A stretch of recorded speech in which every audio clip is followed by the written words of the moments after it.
കഴിഞ്ഞ ദിവസങ്ങളിൽ അത്രയും സ്വന്തം ജീവനെ അടക്കിപ്പിടിച്ച് ആ സസ്യജാലങ്ങൾ ഈ മരുഭൂമിയുടെ ചൂടിനെയും തീക്കാറ്റിനെയും സഹിക്കുകയായിരുന്നു എന്ന ഓർമ്മ എന്നിൽ വല്ലാത്തൊരു കുളിർക്കോരി നിറച്ചു.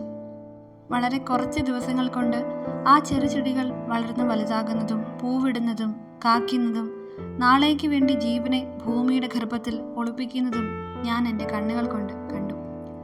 എനിക്ക് അവയോട് എന്തിഷ്ടം തോന്നിയെന്നോ? ഞാൻ അവയുടെ അരികിൽ ചെന്നിരുന്ന് അവയോട് വർത്തമാനം പറഞ്ഞു.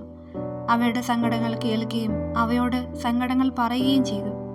ആ ചെടികൾ എനിക്ക് പറഞ്ഞു തന്നത് ജീവിതത്തിൻ്റെ വലിയ പ്രതീക്ഷയുടെ പാഠങ്ങളാണ്. അവ എന്നോട് രഹസ്യത്തിൽ പറഞ്ഞു, നജീബേ, മരുഭൂമിയുടെ ദത്തുപുത്ര, ഞങ്ങളെപ്പോലെ നീയും നിന്റെ ജീവനെ അടക്കിപ്പിടിച്ച് ഈ മരുഭൂമിയോട് മല്ലിടുക. തീക്കാറ്റും വെയിൽനാളവും നിന്നെ കടന്നു പോകും. നീ അവയ്ക്ക് മുന്നിൽ കീഴടങ്ങരുത്, തളരുകയും അരുത്. നിന്റെ ജീവനെ അത് ചോദിക്കും, വിട്ടുകൊടുക്കരുത്. പകുതി മരിച്ചവനെ പോലെ ധ്യാനിച്ചു കിടക്കുക, ശൂന്യത പോലെ നടിക്കുക. നീ ഇനി ഒരിക്കലും ഉണർന്നെഴുന്നേൽക്കില്ലെന്ന് തോന്നിപ്പിക്കുക. കരുണാമയനായ അള്ളാഹുവിനെ മാത്രം രഹസ്യത്തിൽ വിളിക്കുക.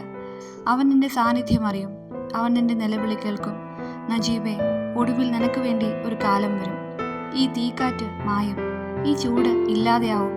കാലത്തിൻ്റെ കുളിർക്കാറ്റ് നിന്നെ ഭൂമിക്കടിയിൽ നിന്ന് തോണ്ടി വിളിക്കും.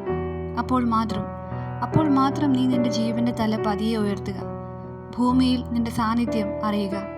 പിന്നെ ഒറ്റ നിമിഷം കൊണ്ട് രക്ഷപ്പെടലിലേക്ക് കുതിക്കുക, നാളത്തേക്ക് പൂവിടുകയും കാക്കുകയും ചെയ്യുക. ചെടിക്കുഞ്ഞുങ്ങളുടെ വാക്കുകൾക്ക് ഞാൻ ചെവി കൊടുത്തു. ഞാൻ എൻ്റെ അനുകൂല കാലത്തിനു വേണ്ടി ക്ഷമാപൂർവം കാത്തിരുന്നു.